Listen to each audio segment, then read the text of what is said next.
اچھا ڈاکٹر صاحب، باقی تمام اسلامی مہینوں کی احترام اور ان کی روحانیت اپنی جگہ، لیکن عموماً یہ بات مشاہدے میں آتی ہے کہ جب ماہ ربیع الاول آتا ہے تو ماحول میں ایک خوشگواری سی محسوس ہوتی ہے، طبیعت میں بھی ایک خوشگواری محسوس ہوتی ہے، عبادت کا مزہ دوبالا ہو جاتا ہے. آخر اس میں کیا راز ہے؟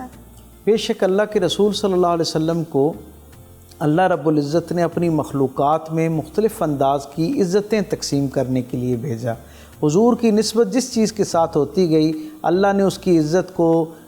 دوام جو ہے وہ عطا فرما دیا. شہر کی نسبت حضور کے ساتھ ہو گئی تو اللہ نے اس کو مکے جیسی عزت عطا فرما دی، وہ مکے سے بلد الامین ہوتا ہوا نظر آتا ہے. جس سواری پر سرکار دو عالم صلی اللہ علیہ وسلم ایک مرتبہ سوار ہو جاتے ہیں اللہ تعالیٰ اسے سواریوں میں ممتاز کر دیتا ہے. اس کا شرف یہ ہو جاتا ہے کہ پھر کوئی اور شخص جو ہے حتیٰ کہ کوئی صحابی، حتیٰ کہ اہل بیت اطہار میں سے بھی کوئی اس سواری کے اوپر دوبارہ سوار نہیں ہوتا کہ اس کی نسبت سرکار دو عالم صلی اللہ علیہ وسلم کے ساتھ ہو گئی ہے. سو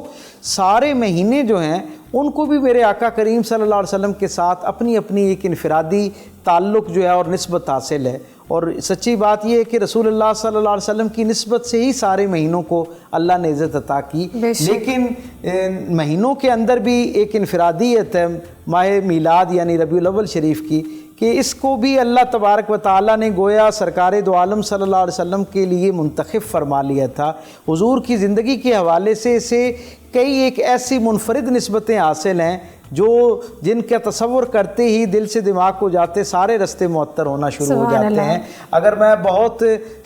تیزی کے ساتھ بھی اس پر غور کروں تو مجھے 5 ایسی منفرد نسبتیں اس ماہ میلاد کو رسول اللہ صلی اللہ علیہ وسلم کے ساتھ حاصل ہوتی ہوئی نظر آتی ہیں جو شاید کسی اور مہینے کے نصیب میں نظر نہیں آتی ہیں. آپ تصور کیجئے جب ہم کسی ایک شخصیت کا تجزیہ کرنے جاتے ہیں، اسے جاننے کی کوشش کرتے ہیں، تو پہلا سوال جو ہماری زندگی میں اس شخصیت کے حوالے سے ہمارے دل و دماغ میں آتا ہے وہ یہ ہے کہ وہ شخصیت جو ہے وہ کس وقت کس زمانے میں پیدا ہوئی. تو جب سرکار دو عالم صلی اللہ علیہ وسلم کی ولادت کے لیے زمانے کا انتخاب کرنا تھا تو اللہ رب العزت نے اس پہلے انتخاب میں جو زمانے کے حوالے سے تھا ربیع الاول کا انتخاب کیا کہ اس میں اپنے محبوب کو دنیا کی طرف بھیجا. سبحان اللہ. پھر کسی شخصیت کی زندگی کا بہت اہم دن ہوتا ہے جس دن اسے اللہ رب العزت اپنی طرف واپس بلاتا ہے. میرے کریم آقا صلی اللہ علیہ وسلم کے لیے جب سفر آخرت کا اہتمام کیا جا رہا تھا تو اس وقت بھی اللہ رب العزت کی نگاہ انتخاب ربیع الاول پر پڑی. حضور کی دنیا سے جو تشریف آوری ہے، حضور کا جو وصال ہے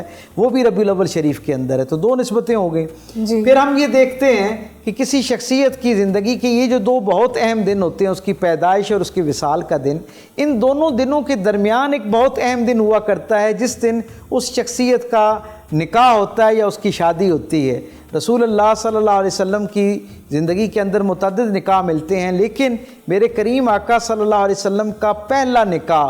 محسنہ اسلام سیدہ خدیجہ الکبریٰ سلام اللہ علیہا کے ساتھ جب نکاح کا مرحلہ آتا ہے تو ایک مرتبہ پھر ربیع الاول شریف کی قسمت جاگتی ہے اور اللہ رب العزت حضور کے پہلے نکاح کے لیے زمانے کے طور پر پھر ربیع الاول کا انتخاب کرتا ہے. تو 3 نسبتیں سرکار دو عالم سے آپ دیکھتے ہیں کہ ربیع الاول کو حاصل ہو جاتی ہیں. پھر بطور نبی ہم یہ دیکھتے ہیں کہ نبی کی زندگی کے اندر ایک بہت عظیم الشان دن وہ ہوا کرتا ہے جس دن اللہ اس کے قلب پر اپنی وحی، اپنی ہدایت، اپنی رہنمائی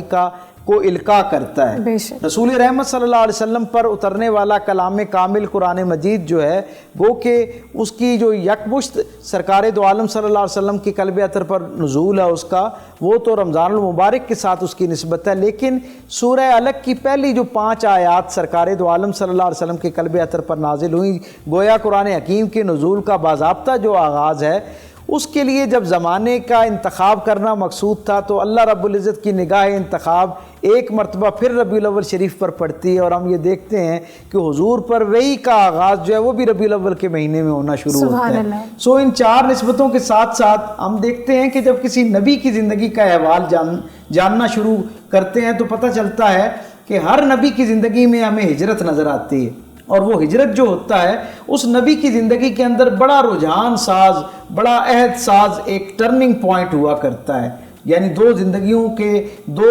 معاملات کے درمیان جیسے ایک برج ہوتا ہے، اس طرح اس ہجرت کا جو مرحلہ ہوتا ہے وہ اس طرح نبی کی زندگی کے اندر جگمگا رہا ہوتا ہے. میرے اور آپ کے کریم رسول صلی اللہ علیہ وسلم کی زندگی کے اندر جب اللہ رب العزت ہجرت کا زمانہ جو ہے اس کا انتخاب کر رہا تھا، تو ایک مرتبہ پھر ربیع الاول شریف کی قسمت جاگتی ہوئی نظر آتی ہے، اور میرے کریم آقا صلی اللہ علیہ وسلم مکے سے جب مدینے کی طرف ہجرت فرماتے ہیں تو اس کے لیے بھی ربیع الاول کا انتخاب ہوتا ہے۔ سو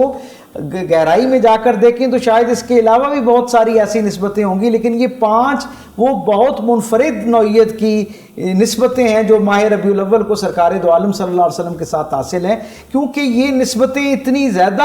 اس مہینے کو سرکار سے حاصل ہیں، اس لیے جب اس مہینے کا تصور قائم ہونا شروع ہوتا ہے تو یہ ساری نسبتیں جو ہیں ان کا نور اور ان کی جو خوشبو ہے وہ ماحول کو جو ہے وہ مشکبار کر دیتی ہے، ایک کیفیت جو ہے وہ طاری ہو جایا کرتی ہے،